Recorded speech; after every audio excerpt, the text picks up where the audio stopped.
ትናንት ታሪክ ነው፣ ነገ ሚስጥር ነው፣ ዛሬ ግን ስጦታ ነው። ዛሬ የምታደርገው ነገር ነገን ይወስናል። ስራውን ለማዘግየት የምታጠፋውን ጊዜ ስራው ራሱ የሚያስከፍልህን ያህል ይጎዳሃል።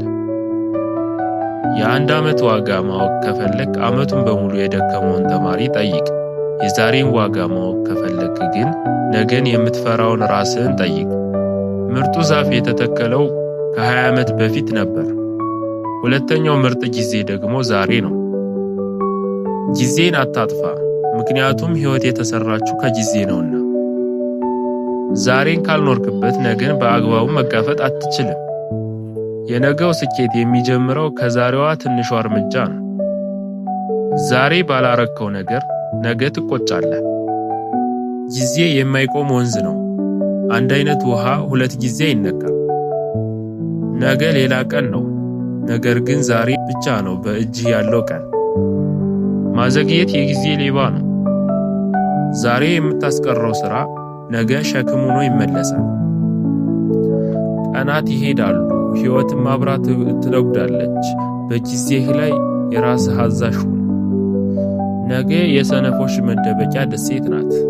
ነገ የምታደርገውን ዛሬ አድርገው፣ ዛሬ የምታደርገውን ደግሞ አሁን ጀምረው። በቀን መቁጠሪያህ ላይ ነገ የሚባል የሳምንት ቀን የለም። ማዘግየት ቀላል ይመስላል፣ ነገር ግን ውጤቱ በጣም ከባድ ነው። ዛሬ ካልጀመርከው ነገም ያው ነገ ሆኖ ይቀጥላል። ሰበብ መደርደር ካሎሪን አያቃጥልም፣ ውጤትም አያመጣም። ትልቅን ሥራ በትንሽ እርምጃ ዛሬ መጀመር ነገ ሙሉውን ሥራ ከመጨነቅ ይሻላል።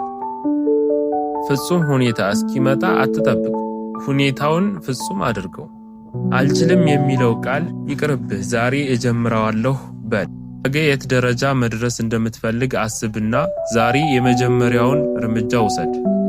የጊዜ መጥፋት ትልቁ ምክንያት በኋላ ሰራዋለሁ የሚለው ህልም ነው።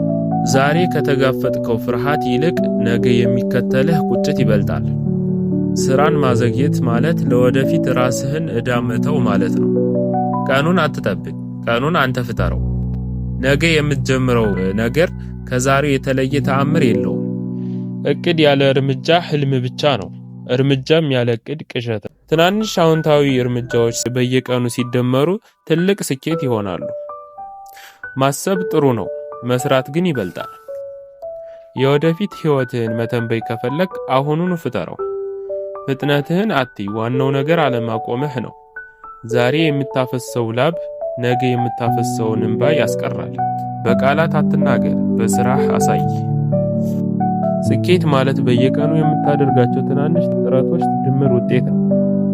የጀመርከውን ጨርስ፣ ያልጀመርከውን ደግሞ አሁኑኑ ጀምር። አንድ እርምጃ ወደፊት ከመሄድ 1000 እርምጃዎችን ከማሰብ ይበልጣል። የዛሬ ድካም ነገ እረፍት ነው። ስራን አክብር፣ ጊዜን አትስረቅ። በእጅህ ያለውን ኃይል ዛሬ ተጠቀምበት። ትልቁ ስጋት ምንም አለመጀመር ነው። አንተ ካልሰራኸው ህልምህ በራሱ አይሳካም። ጊዜን ካልተቆጣጠርከው ጊዜ አንተን ይቆጣጠርሃል። በሕይወትህ ውስጥ ትልቁ ጠላትህ የዛሬው ስልቹነትህ ነው። ነገ የተሻለ ሰው መሆን ከፈለክ ዛሬ የተሻለ ሥራ ስራ። ወደፊትህ የሚያስፈራህ ከሆነ ዛሬን በትክክል እየኖርክ አይደለም ማለት ነው። ምቾት የሚሰጥ ቦታ ላይ ሆነህ እድገት አይመጣም። ዛሬ የዘራኸውን ነገ ታጭዳለህ። ስለዚህ መልካም ዘር ዝራ። የአእምሮ ጥንካሬ የሚለካው ስራን ወዲያውኑ በመጀመር ነው። ራስህን ካላሸነፍክ ዓለምን ማሸነፍ አትችልም። ዛሬን የሚያጋጥሙ ፈተናዎች የነገው ጥንካሬ መገንቢያ ናቸው። ጊዜን የሚያባክን አፕሊኬሽን ወይም ልምድ ካለህ አሁኑኑ አጥፋ። ከሌሎች ጋር አትወዳደር፣ ከትናንት ለተው ማንነት ጋር ተወዳደር። ሕይወት አጭር ናት፣ ለነገ የሚተላለፍ ጊዜ የለህም። ዲሲፕሊን ማለት አሁን የምትፈልገውን ነገር ወደ ጎን ብለህ በጣም የምትፈልገውን ነገር ማስቀደም ማለት ነው። የዲሲፕሊን ህመም ጥቂት ግራም ይመዝናል፣ የቁጭት ህመም ግን ቶን ይመዝናል። ዛሬ የምትወስነው ውሳኔ ነገ ማንነትን ይቀርጻል። ጊዜ የሚሰጥህ ዕድል አንድ ጊዜ ብቻ ነው። ዛሬን አትስረቀው። ጠንክረህ ስራ፣ ውጤቱ በጸጥታ ይናገራል። ራስህን ግፋ፣ ምክንያቱም ማንም መጥቶ ላንተ አይሰራልህም። ዛሬ የምታደርገው ጥረት የነገው ነፃነትህ ነው።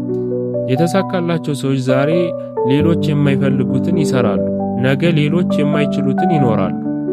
አሁኑኑ ጀምር፣ ምክንያቱም ከዚያ በኋላ የሚባል ጊዜ የለህም።